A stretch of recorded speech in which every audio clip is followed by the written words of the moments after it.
Hey, in this video I want to go over several different ways that you can hang your hammock from your SUV or your van or car or anything else. Not all of these will work with every vehicle, but no matter what kind of car or vehicle you have, you should be able to find that one of these methods works for you.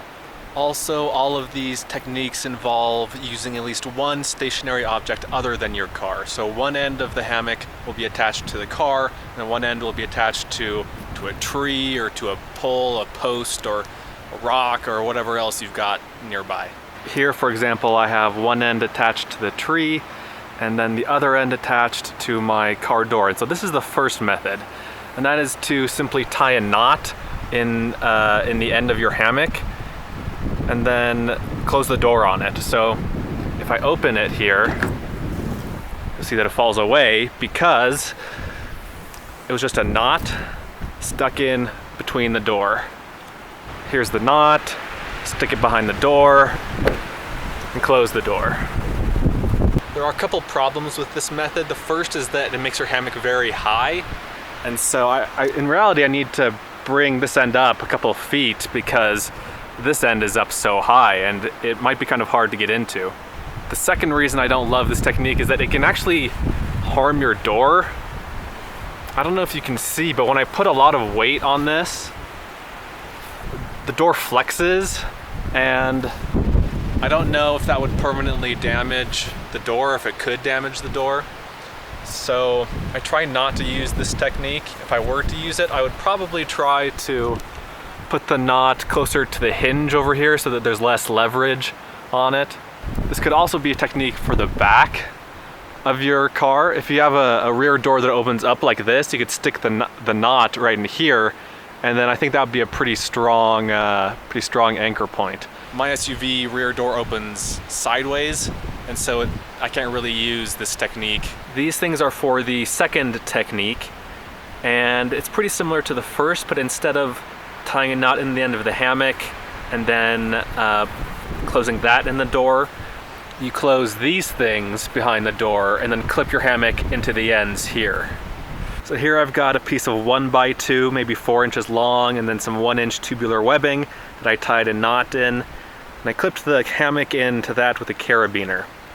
And so I will open the door, put this in, close the door, and then that'll hold the hammock.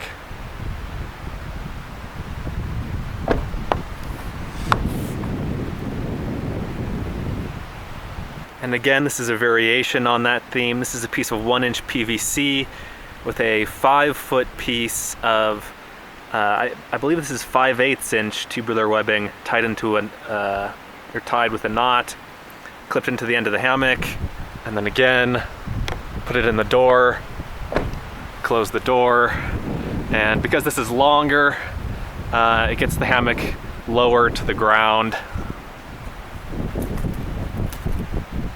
You can see it's pretty windy today.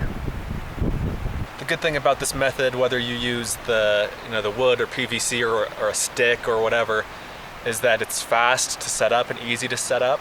The downside is that, again, it can put some unnecessary stress on your door, so test it out first before you fully commit to it. Here's that technique used again, but instead of being at the top, it's down on the side, and so it does create less leverage on the door. But now it's almost too low. So again, you'll want to play with the position of this thing and how long you want this sling to be. The third method uses a roof rack, and it's pretty easy to do. Just take the loop that's on the end of your hammock, wrap it around the crossbar, and then use a carabiner or the hooks that come with your hammock, or you might have to buy one to just clip it on top here.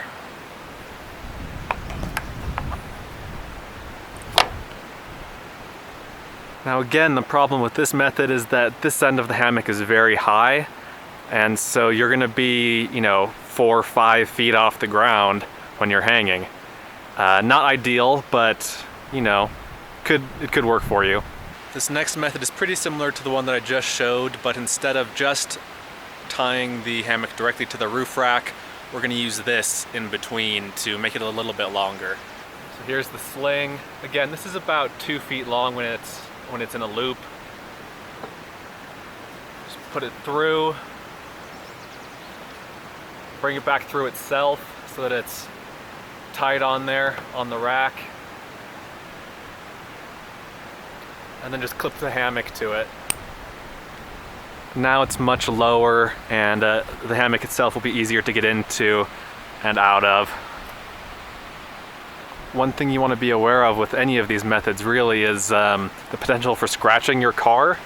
And so with a metal carabiner like this, depending on how long the sling is and how much slack there is in your hammock, this could bang up against the car and scratch the paint. So that's just something to be aware of. Also, you want to make sure that your roof crossbars or the rack can handle the weight. So definitely test it first, or look up in the owner's manual, see how much it's rated for. It's probably a good idea to have the attachment point close to where the crossbars go into the top of the vehicle instead of right out here in the middle where there would be more leverage.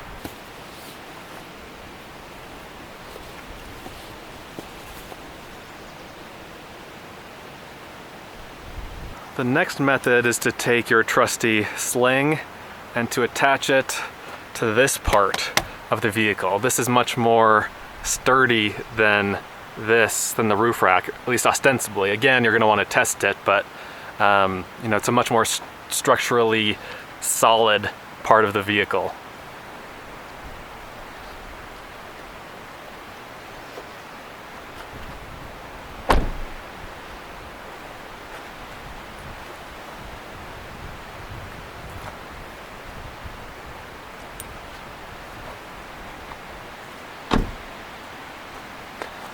Now it's a very solid attachment point. The final method, and one that'll work on any vehicle, and the chances of it hurting the vehicle are pretty low, is to use a tie-down strap. This one is 12 feet long, and basically you take this and you wrap it around the top part of your car and then close the doors on it. Well, you don't necessarily have to close the doors on it, but you know, you can close the doors on it. So let me show you how that works. So take the strap like this, put it under the crossbars if you have them, leave the metal end like this, and then put this end across the top of the vehicle and then over and around the top.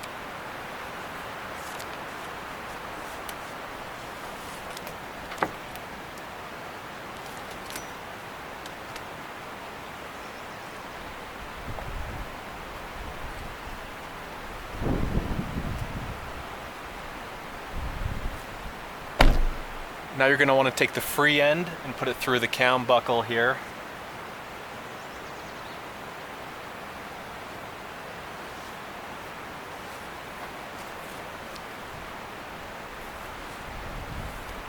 Now basically you just attach the hammock to this. You're going to want to experiment with the length of the loop here. You can adjust the loop to make it bigger or smaller. I like to have a foot or two of space here. So I'll give myself some slack, and then you might need to reposition it so that the buckle stays inside the vehicle so that it doesn't hurt the windows or the paint on your car. Now that the loop is completed and I have my slack here, I'm going to close the door. And this is what it looks like, and I can just now attach my hammock to this. Here it is now in action, all set up. And as I pull on it, the weight is on the entire top part of the car, and so it's not putting a whole lot of stress in one specific localized area, which I really like. Again, watch out for the carabiners or other hardware that you use to make sure they don't hit the windows or the paint.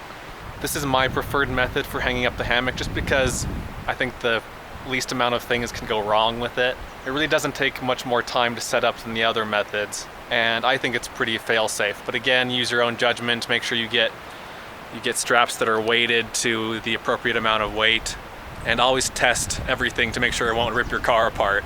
One bonus tip here is that if it's pretty windy outside and your hammock is flying all over the place when you're not in it, take a carabiner and just clip it around the hammock and it can't act as a parachute. That's all for this video. Thanks for watching, and let me know if you have any questions.